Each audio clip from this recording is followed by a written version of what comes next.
Hello, हाय, राधे राधे, जय Shri Krishna all of student. मैं विश्वेंद्र पोद्दार आप सभी का आपके अपने YouTube channel Lohagarh Bajrang classes में हार्दिक स्वागत करता हूं। मेरे प्यारे विद्यार्थियों, हमारी प्राचीन भारतीय इतिहास के अंतर्गत जो क्लासेस चल रही हैं उसके अंतर्गत पुष्यभूति वंश या वर्धन वंश को आज कवर कराने वाले हैं, जो आपके लिए बहुत ही इंपॉर्टेंट टॉपिक है। UPSC, RPSC, BPSC, all competition exam, CTET वगैरह सभी के लिए महत्वपूर्ण टॉपिक होने वाला है।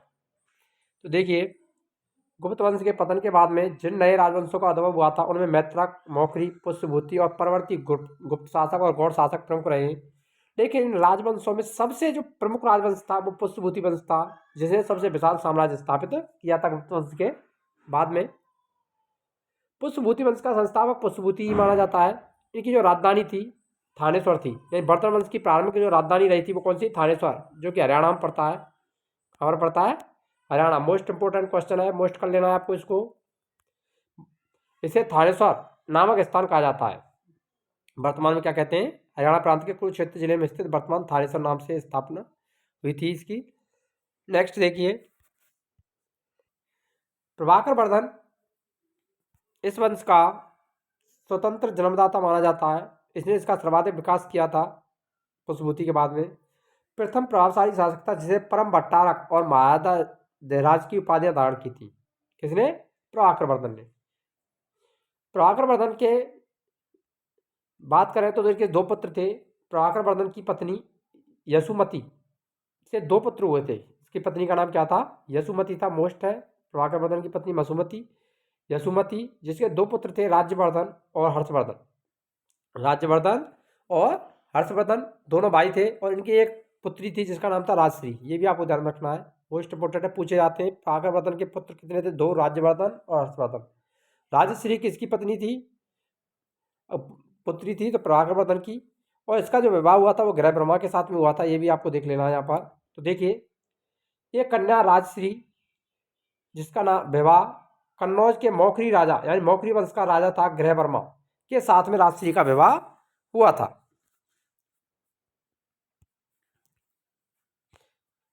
मालवा के शासक देवगुप्त ने ग्रह वर्मा की हत्या कर दी थी। मालवा का शासक था देवगुप्त, जिसने ग्रह वर्मा को मार दिया था और राजश्री को बंदी बनाकर कारागार में डाल दिया गया था।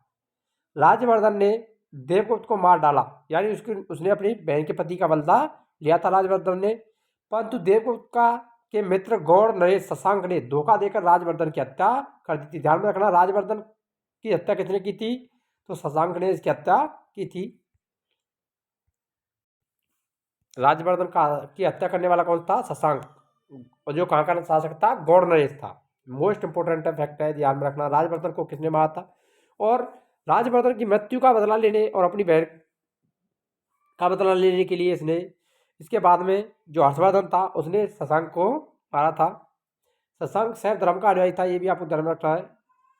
इसने बोधि वृक्ष बौद्ध गया को कटवा दिया था। मोस्ट इंपोर्टेंट फैक्ट है ये कि बोधि वृक्ष यानी बोध गया में जो बौद्ध वृक्ष था उसको किसने कटवाया था? शशांक ने कटवा दिया था। आगे देखिए, राज्यवर्धन की मृत्यु के बाद में 606 ईस्वी में हर्षवर्धन 16 वर्ष की आयु में थानेश्वर की गद्दी पर बैठा, यानी हर्षवर्धन शासक बना था।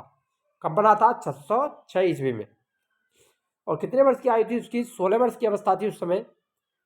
हर्ष को शिलादित्य के नाम से भी जाना जाता है। मोस्ट इंपोर्टेंट है, ये भी आपको ध्यान में रखना है। शिलादित्य किसका नाम? हर्षवर्धन का दूसरा नाम था शिलादित्य। इसने परम भट्टारक नरेश की उपाधि धारण की थी। हर्ष ने शशांक को पराजित करके कन्नौज पर अधिकार कर लिया। मोस्ट इंपोर्टेंट है कि शशांक को किसने हराया था? हर्षवर्धन ने। और हर्षवर्धन के समय ही हिंसा भी आया था, जो चीनी यात्री था, उसने अपनी राजधानी बनाया। कन्नौज को राजधानी किसने बनाया था? मोस्ट है, ये भी आपको ध्यान में रखना है। मोस्ट इंपोर्टेंट, वेरी मोस्ट है आने वाली परीक्षाओं की दृष्टि से कि हर्षवर्धन ने अपनी राजधानी किसको बनाया था? कन्नौज। इससे पहले राजधानी क्या थी? थानेश्वर थी। बाद में इसको राजधानी क्या बना दिया गया था? कन्नौज को बनाया था। कन्नौज किसने बनाई थी राजधानी? हर्षवर्धन ने बनाई थी। हर्ष और पुलकेशन द्वितीय के मध्य नर्मदा नदी के तट पर युद्ध हुआ था, जिसमें हर्ष की पराजय हुई थी। हर्ष और पुलकेशन द्वितीय जो दक्षिण का शासक था उसके मध्य नर्मदा नदी के तट पर युद्ध हुआ था।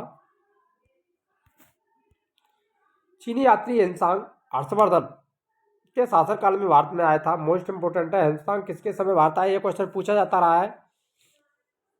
तो हर्षवर्धन के समय आया था।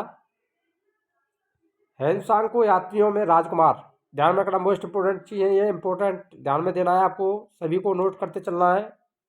हिंदुस्तान को यात्रियों में राजकुमार, नीति का पंडित एवं वर्तमान शाक्य मुनि कहा जाता है। ये क्वेश्चन पूछे जाते हैं कि यात्रियों का राजकुमार किस शासक को कहा जाता है, तो हिंदुस्तान को कहा जाता है, जो कि हर्षवर्धन के शासन काल में आया था। वह नालंदा विश्वविद्यालय में पढ़ने एवं बौद्ध ग्रंथ संग्रह करने के उद्देश्य से भारत आया था।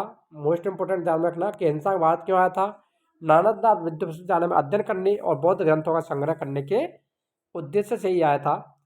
हर्ष 641 ईस्वी में अपने दूत चीन भेजे। हर्ष ने अपने दूतों को चीन में कब भेजा, 641 ईस्वी में, और 643 से 645 ईस्वी में 2 दूत, चीनी दूत उसके दरबार में आए थे। हर्ष ने कश्मीर के शासक बुद्ध के दंत अवशेष बलपूर्वक प्राप्त किए। हर्ष के पूर्वज भगवान शिव और सूर्य के अन्य उपासक थे। प्रारंभ में ही हर्ष ने अपने कुल देवता हर्ष के पूजक भगवान शिव और सूर्य के अनन्य उपासक थे। प्रारंभ में हर्ष अपने कुल देवता शिव का परम भक्त था। हर्ष किसका अनुयायी था, शिव भक्त। चीनी यात्री हिंदुस्तान से मिलने के बाद उसने बौद्ध धर्म की महायान शाखा का राज्याश्रय प्रदान किया और पूर्ण बौद्ध बन गया और बौद्ध धर्म उसने धारण कर लिया था। तो बौद्ध धर्म धारण करने से पहले हर्षवर्धन किस धर्म का अनुयायी था, शैव धर्म का, शिव का उपासक था। हर्ष के समय में नालंदा महायान बौद्ध धर्म की शिक्षा का प्रधान केंद्र माना जाता था। हर्ष के समय प्रयाग में प्रति 5वें वर्ष एक समारोह आयोजित किया जाता था। ध्यान में रखना, कितने वर्ष बाद, 5 वर्ष बाद प्रयाग में धर्मसभा होती थी, धर्म सम्मेलन होता था, जिसे महामोक्ष परिषद कहा जाता था। हिंदुस्तान स्वयं छठे समारोह में सम्मिलित हुआ था। बाणभट्ट हर्ष के दरबारी कवि थे। मोस्ट इंपोर्टेंट ध्यान रखना कि बाणभट्ट किसका दरबारी कवि था, हर्षवर्धन का। उन्होंने हर्षचरित्र और कादंबरी की रचना की थी। हर्षचरित्र और कादंबरी की रचना कौन थे, बाणभट्ट, जो किसके समय से संबंधित थे, हर्षवर्धन के समय से संबंधित थे, उसी के दरबारी कवि थे। प्रियदर्शिका, रत्नावली और नागानंद नामक 3 संस्कृत नाटक ग्रंथों की रचना हर्ष ने की थी। प्रियदर्शिका, रत्नावली और नागानंद नामक जो 3 संस्कृत के नाटक थे, उनकी रचना किसके द्वारा की गई थी, हर्षवर्धन के द्वारा। कहा जाता है कि धावक नामक कवि ने हर्ष से पुरस्कार लेकर उसके नाम से 3 नाटक लिख दिए थे। कौन सा कवि था, धावक। हर्ष को भारत का अंतिम हिंदू सम्राट कहा जाता है, लेकिन वह ना तो कट्टर हिंदू था और ना ही सारे देश का शासक। हर्ष के अधीनस्थ शासक महाराज और महासामंत कहे जाते थे।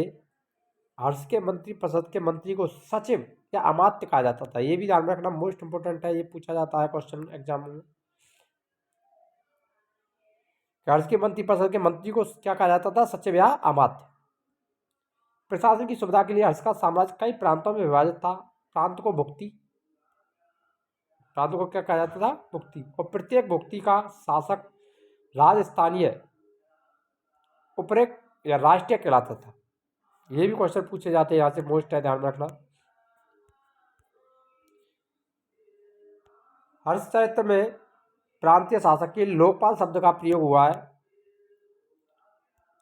भुक्ति का विभाजन जिलों में किया गया था, यानी भुक्ति को किसमें बांटा गया था, जिलों में। और जिले की संज्ञा थी विषय, यानी जिले को किसमें बांटा गया था, विषयों में बांटा गया था, जिसका प्रधान विषयपति होता था। विषय के अंतर्गत कई पाठक आधुनिक तहसील होते थे। ग्राम शासन की सबसे छोटी इकाई होती थी, तो सबसे छोटी इकाई शासन की कौन थी हर्ष के काल में, ग्राम। ग्राम का शासन प्रधान ग्रामाछपटिक लिख के द्वारा किया जाता था। पुलिस कर्मियों को चाट बाट कहा जाता था। मोस्ट इंपोर्टेंट है, ये भी ध्यान में रखना, पुलिस कर्मियों को हर्षवर्धन के काल में क्या कहा जाता था, चाट या भाट। दंड पार्श्विक तथा दांडिक पुलिस विभाग के अधिकारी होते थे। अश्व सेना के अधिकारियों को बलाधिकृत या महाबलाधिकृत कहा जाता था। हर्षचरित्र में सिंचाई के साधन के रूप में तुला यंत्र, जल पंप का उल्लेख मिलता है। मोस्ट इंपोर्टेंट है, ये क्वेश्चन बार बार पूछा गया है एग्जाम में। तुला यंत्र जल पंप का उल्लेख किसमें मिलता है? हर्ष चरित्र में। जो किसका यंत्र था? सिंचाई का यंत्र था। हर्ष के समय मथुरा सूती वस्त्रों के निर्माण के लिए प्रसिद्ध केंद्र माना जाता था। अगर वीडियो अच्छी लगी हो तो वीडियो को लाइक करें। यदि हमारे चैनल पर नए हैं तो चैनल को सब्सक्राइब अवश्य करें। मिलते हैं नेक्स्ट वीडियो में, तब तक के लिए जय हिंद, राधे राधे, जय श्री कृष्णा।